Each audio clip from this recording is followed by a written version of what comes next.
another news story that was, all over social media was the Rodney Hinton Jr. case. So I'm going to read a little bit about this case. It's a 38-year-old, like I said, his name was Rodney King Jr., is accused of intentionally running down and killing a sheriff's deputy in Ohio. Hinton Jr. was at the police station earlier in the day.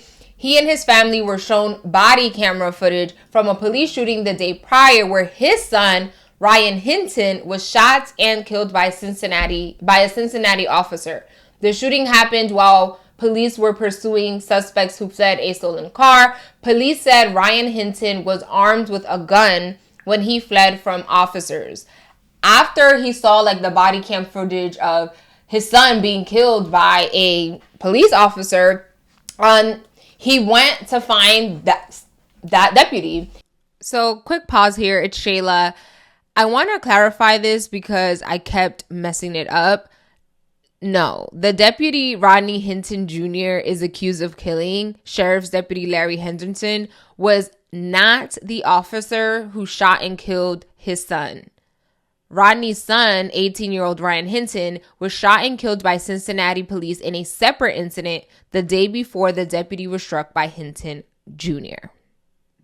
So after his dad saw the footage, he went to find the deputy as he was working at the University of Cincinnati on graduation day. He has been indicted and can now face the death penalty if convicted. So I know I said a lot, but essentially a 38-year-old man in Ohio can now face the death penalty after he saw body camera footage of his son being killed by police, and he said he took it upon himself to get revenge, and he killed... Allegedly. Allegedly. Well, that's what he's in court for going back and killing a deputy. Right. So the reason why, the case is crazy from all angles, but another reason why this case is being talked about so much is because when he was going in for his, I believe it was the bond hearing or something like that, brothers in blue, sisters in blue, whatever it is, right? They stick together whenever things like this happened. Mm-hmm. So when he was walking through the court, all the police officers standing there trying to show solidarity and everything like that, and this man walking through holding his head high like this the whole time, head held high. Mm-hmm. And I saw some videos where I guess could be his brother. I don't know if it was confirmed that was his brother. He was knocking on the window to let him know, hey, I'm here. Mm-hmm. I'm here. And as soon as he started doing that, all the officers were hey, he was that's my brother. And all the officers got up and was hey, and basically started pushing him out. Right? The brother? Yeah, the brother. Mm-hmm. Allegedly. I don't know if it was confirmed that was the brother or anything like that. A family member. Mm-hmm. And so basically all the family members started walking outside with him, and you see people crying, it's you hear the hurt in the brother's voice. And it's just this case is crazy from all angles because 2 people lost their lives that day. Mm-hmm. And technically, if this happens, if this case does end up being decided as the death penalty, it'll be 3 people who lost their lives. And it's just as someone who, I think sometimes we need to remember, because I've seen opinions on this case from different sides. And I think at the end of the day, what we need to remember is not everybody believes in the justice system. And some people feel like they can be their best justice. Mm-hmm. Right? And I am one of those people who wholeheartedly believes eye for an eye. I do believe in that. I know some people are no, the justice will prevail, this, that, and the third. But I believe sometimes you got to match people with the energy that they have given you. Mm. And I feel like sometimes you got to match the results of what has also been given to you. Right? So I don't believe that the officer he shot was the officer who shot his son. But I don't think he was able to get to the officer who actually shot his son. So that's why he shot the sheriff's deputy. And my whole thing is one, that is a grieving father now. But some people who have kids, we also have to understand, live solely for their children. And the moment that you take that what they hold so dearly to them, you can't be mad that somebody snapped. In my opinion. I I think this whole issue boils down to like a lot of people just question like police officers in general are just held to a different standard, because also this week 3 former Memphis officers were acquitted in the fatal beating of Tyre Nichols after he fled a traffic stop. I'm not sure if you guys remember this story, but I believe it happened in 2023. This young black man was like, he fled a traffic stop. Was this not recording? I'm sorry if you guys got a little jump cut, the camera cut off. But like I was saying, I'm not sure if you guys remember the Tyre Nichols story. I think it happened like in 2023, where this black man, he fled a traffic stop and they caught up to him and they beat him to death. And so this week, 3 former Memphis officers were acquitted. And, there was a lot of rumbling about that, because the jury that was picked for this trial, it was an out-of-town jury. Mind you, where this happened, the community is predominantly black. And instead, they selected a jury from a town that is out the way and is majority white, right? And I feel like you can twist and turn however you want to, but I feel like unless you are a part of the community, you kind of like don't understand. I'm not saying it's right, wrong, whatever, but the reality is that when you grow up as a white person, you have a different outlook in life, or like what's scary to you is not scary to another person that was just raised in that community. So I just think it's just police officers, if they do, if they kill somebody in the name of self-defense, they are given the benefit of the doubt. Whereas the everyday American, they are not. You know what I mean? Like, there's no, you killed my son, so now I get to kill XYZ. Because if a police officer ends up killing somebody because they felt like they were in danger, they get away with it. Yeah, it's a very slippery and tricky slope. Yeah. Because it's like, and I know there's going to be some people who are like, nah, like, forget all that, F the police type of vibe. But, like, I see things, a majority of things of my life from both sides before I make a concise opinion.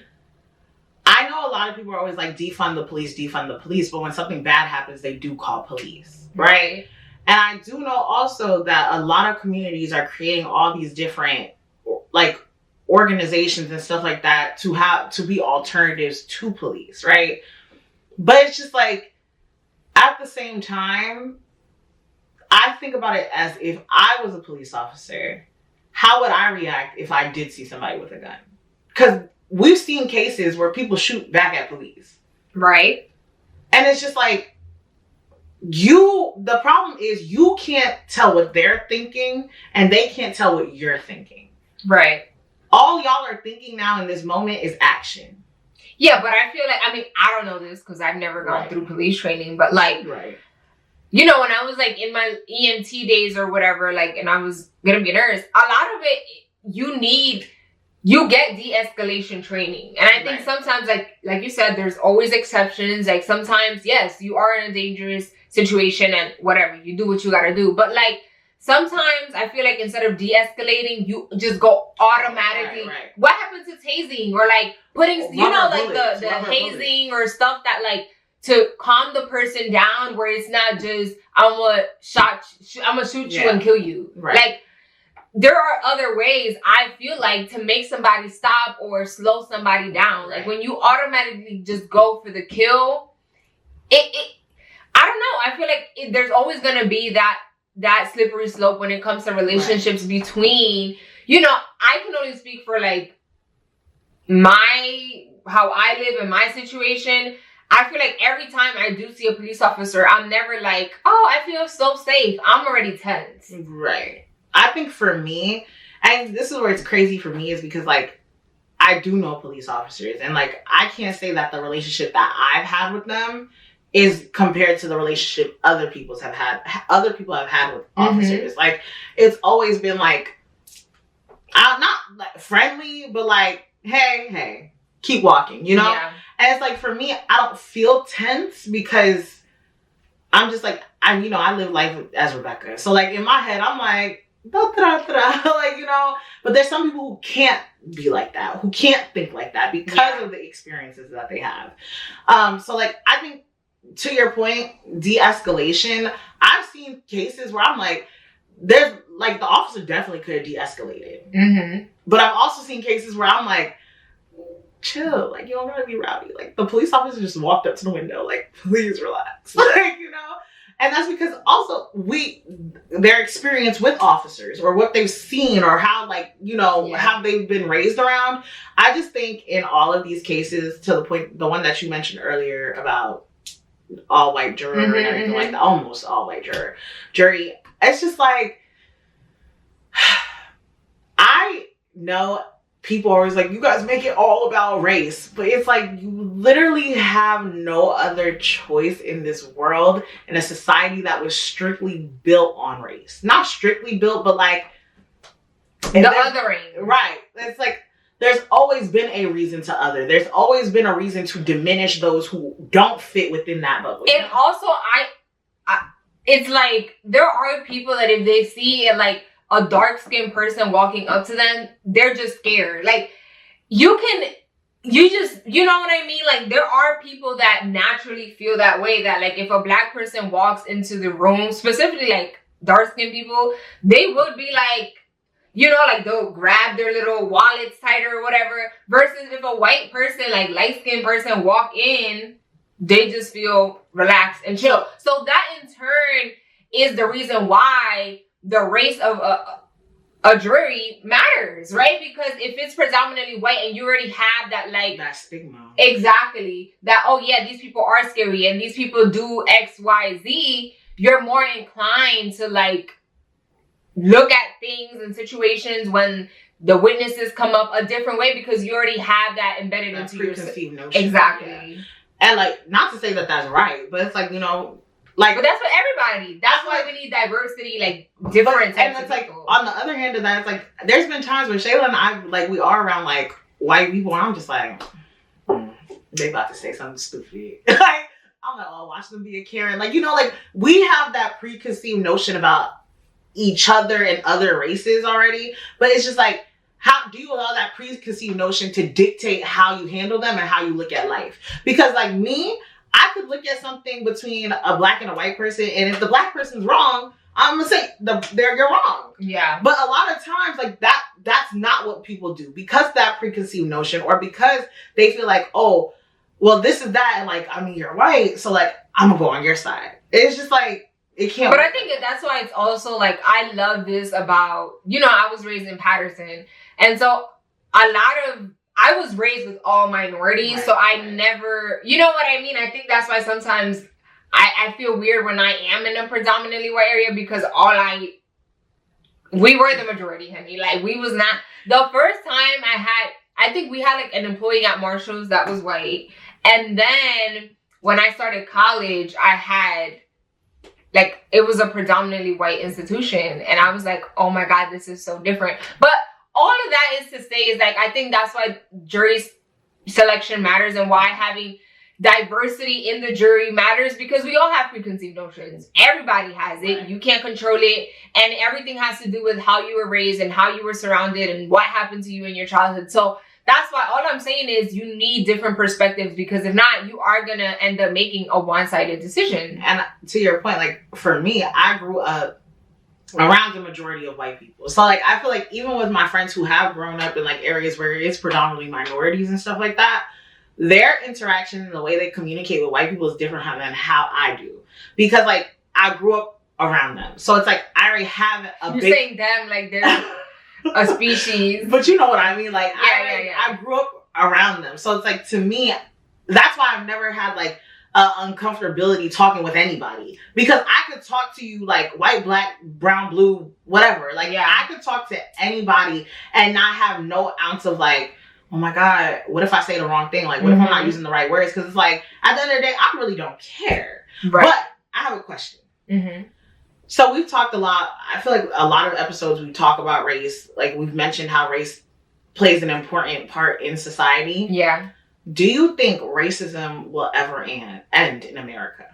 I don't think so. I think it's way too embedded, and the way things are going, we're actually going backwards instead of forward. So, yeah, no. It's gonna take, I mean, maybe it'll be past my lifetime and my kid's lifetime, but right now, I don't see it the way things are going. I feel like we as a society are so far, like, it's either you believe this or you believe that. Like, yeah, it's not looking too bright right now. How about you? I don't think racism will ever end in America. I feel like the only way it would end is if, like, we hit the big red button and restart. Oh, God. When God comes home. Right. And restart everything. And I think it's because, one, like you mentioned, we all have these ingrained thoughts or the way people are perceived to us based off of skin color. Mm-hmm. Right? And I think also what we have to remember is, like we mentioned, you were raised in a predominantly minority location. Mm-hmm. Where I was raised, I was the other. Yeah. In an all-white town. And it's just like, if you are raised in those areas or you are surrounded by those people who spew that type of, like, you see this and you see that. And as people who work in the media, we know media plays a role in that as well. Mm-hmm. It's like, if in the media you are always seeing Black or brown people being portrayed as this or doing this type of crime, and you live in an area where you know nothing, you don't know none of those type of people, you have nothing but to believe that. Right. So it's just like, I feel like as a society, it's too ingrained. I don't think it will ever end because people live in communities where they've never experienced or been around minorities. You have people who pass down these different mentalities down to their children and stuff like that. And it just doesn't. And I think the not the main, but the hardest type of racism to get rid of is like systemic racism, mm-hmm. right? So like just the simple fact of like owning a home. You know what I mean? Like there are white people that are like, as soon as they're born, they already know that they have a house secured for the rest of their life. And you have people like me that I don't even know if I'm going to be able to afford a house. And I know to some people it's like, oh, a house, whatever, who cares? Right. But you owning a house and having that like equity or that type of thing in your life does put you a step ahead. Right. It does put you a step ahead. And also like the neighborhood that you live in, right?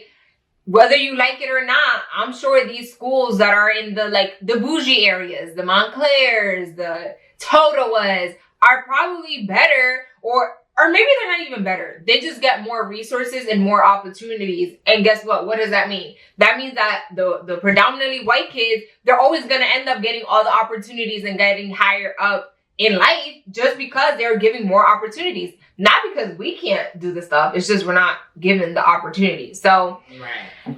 A whole lot of life. But definitely let us know below if like there's anything like regarding the two cases that we mentioned or the question I asked Shayla. If you have any opinions on it, definitely let us know below.